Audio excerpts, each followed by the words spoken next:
Paolo Avellino excited na sa balitang buntis na si Kim Chiu. Kim Chiu malaya G nakakakilos pag nasa ibang bansa sila ni Paolo Avellino. Yan ang pag-usapan natin ngayon. Katotohanan sa likod ng tsismis. Siksik na schedule sa trabaho, imposibleng buntis si Kim Chiu dahil kasalukuyan silang dire-diretso sa trabaho ni Paolo. Kamakailan lang ay lumipad sila patungong Sydney, Australia para sa ASAP XP at agad na sumabak sa look test para sa kanilang bagong pelikula pagbalik ng Pilipinas. Ang ASAP XP sa Sydney, Australia ay ginanap noong Oktubre taong 2024, kung saan naging isa sa mga pinakatampok na pambato ang tambalang Kim Pao dahil sa kanilang chemistry sa entablado. Pagkatapos ng matagumpay na concert na ito, bumalik sila sa Pilipinas upang simulan ang paghahanda para sa kanilang kauna-unahang pagbida sa pelikula bilang magkapareha. Ang bagong proyektong ito ay ang romantic comedy film na My Love Will Make You Disappear, sa ilalim ng Star Cinema at idinirect ni Prime Cruz. Ang look test para dito ay isinagawa noong huling bahagi ng 2024, at ang shooting ay nagpatuloy hanggang sa mga sumunod na buwan. Dahil sa dire-diretsyong taping, promo shoots, at pisikal na demand ng paggawa ng pelikula, pinatutunayan lamang nito na walang katotohanan ang mga bali-balita tungkol sa pagbubuntis ng aktres. Pagtanggi sa pamamagitan ng workout bilang sagot sa mga tsismis, nag-post si Kim ng kanyang workout video sa Instagram story upang ipakita na siya ay nananatiling physically fit at aktibo. Ang pagbabahagi ni Kim Chiu ng kanyang workout video ay naging mabisang paraan upang pabulaanan ang mga kumakalat na tsismis. Dahil kilala si Kim sa pagkakaroon ng disiplina sa kanyang katawan, ipinakita niya sa kanyang Instagram story na patuloy siya sa pagbubuhat ng mabibigat na weights, pag-rebound, at core exercises na hindi ligtas gawin ng isang buntis. Detalye ng kanyang tugon sa isyu matitinding workout routine, sa kanyang mga video, kapansin-pansin ang kanyang high-intensity interval training, HIIT, at matinding core workouts. Ang mga ganitong ehersisyo ay nangangailangan ng labis na puwersa sa tiyan, na imposibleng irekomenda ng mga doktor para sa isang naglilihi o nagdadalantaw. Pagpapakita ng abs, sa pamamagitan ng suot niyang activewear, ipinakita rin ni Kim ang kanyang patuloy na fit na pangangatawan, na direktang sumasagot sa mga puna ng ilang netizens sa It's Showtime na nawawala umano ang kanyang abs o tila lumalaki ang kanyang puson.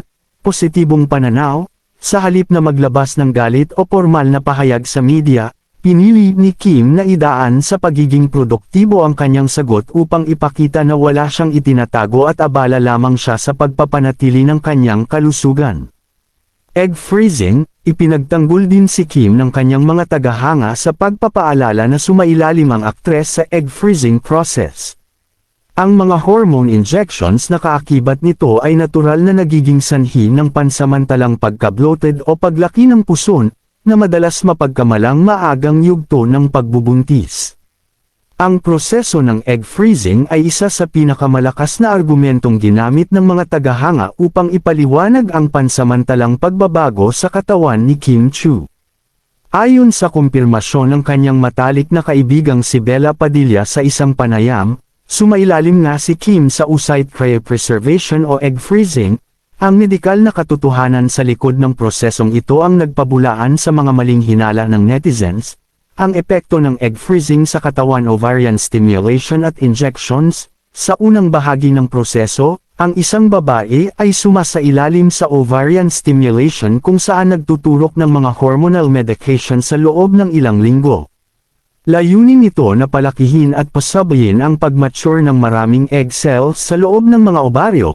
Pansamantalang pagka-bloated, ang mataas na level ng hormones ay natural na nagiging sanhi ng water retention at pamamaga ng ovaryo.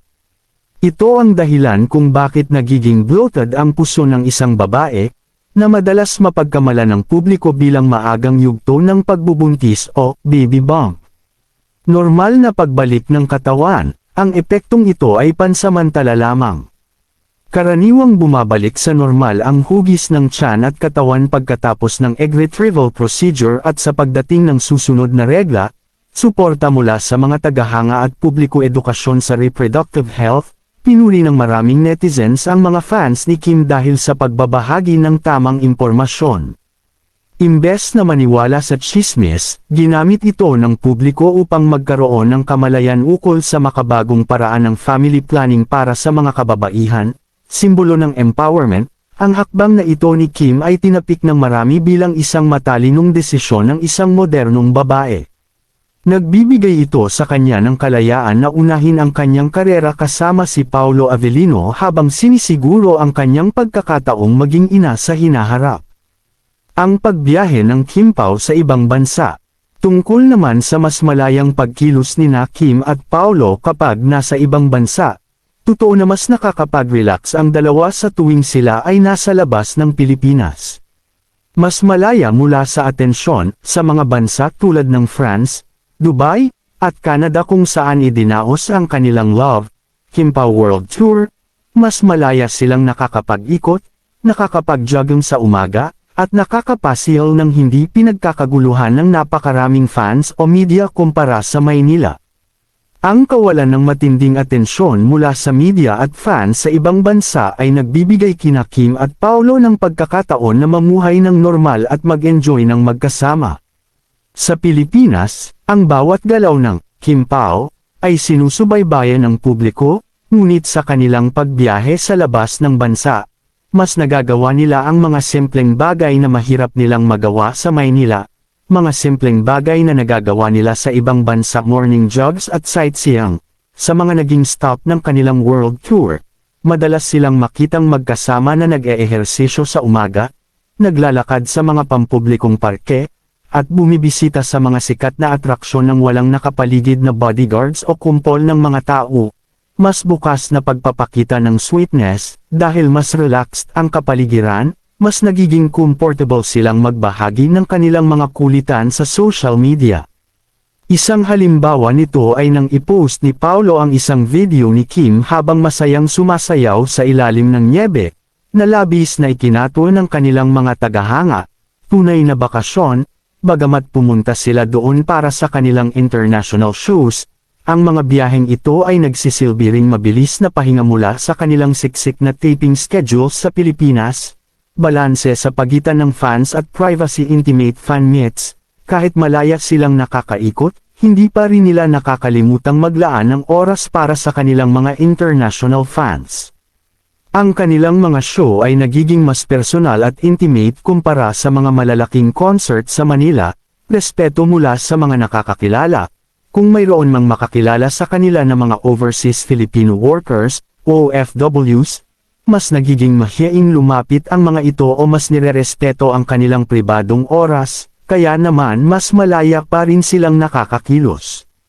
Trabaho at bakasyon, madalas nilang pinagsasabay ang trabaho at personal na bakasyon sa ibang bansa.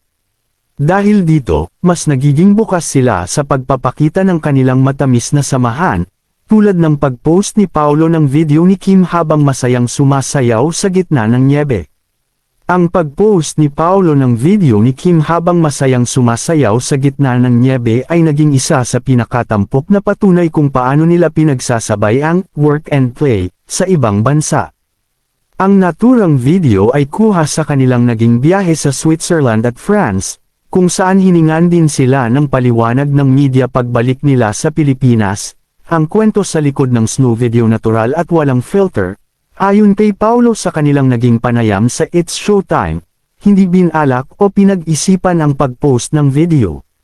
Nakita niya lang na napakaganda at napakasaya ni Kim habang naglalaro sa nyebe, kaya naman agad niya itong vinideo at ibinahagi sa kanyang social media account na may kasamang matamis na background music, komportable sa isa't isa. Ang natural na ngiti at tawa ni Kim sa video ay nagpapakita kung gaano siya kanyaman at kadiwang kasama si Paolo kapag malayo sila sa kamera ng mga lokal na media. Ito ang uri ng sweetness na madalas nilang itago sa Manila ngunit natural na lumalabas kapag sila ay nagbabakasyon. Reaksyon ng Kim Pao shippers. Ang simpleng post na ito ni Paolo ay umani ng milyon-milyong views at nagdulot ng matinding kilig sa kanilang mga tagahanga. Para sa mga fans, ito ang tunay na definisyon ng isang healthy relationship, kung saan proud ang lalaki na ipakita ang kasiyahan ng kanyang kapareha. Paano nila pinapamahalaan ang work at ayon, professionalism sa entablado, kahit abala sa pag-iikot at pag-e-enjoy bilang turista, hindi nawawala ang kanilang focus kapag oras na ng trabaho. Lahat ng kanilang international shows para sa tour ay laging sold out at nakatatanggap ng standing ovation dahil sa kanilang todo bigay na performances, pagtatayo ng tiwala at respeto. Sa kanilang interview kay Bianca Gonzalez sa programang Paano Ba To?, binigyang diin ni Kim at Paolo na ang sekreto sa kanilang magandang samahan, maging sa trabaho o bakasyon, ay ang malalim na respeto sa personal na espasyo ng isa't isa at ang tiwala na binuo nila sa likod ng mga proyekto. Bago ko tapusin ang akin updates patungkol sa Kim Pao updates ay shoutout ko muna yung mga senior citizen dyan na palaging nanonood sa akin updates. Maraming salamat po sa inyong lahat. For more updates please follow, subscribes, my Facebook and YouTube account at i-search lang ang TNUTZ Vlog. Watch till the end and comment. Maraming salamat po at God bless po sa ating lahat.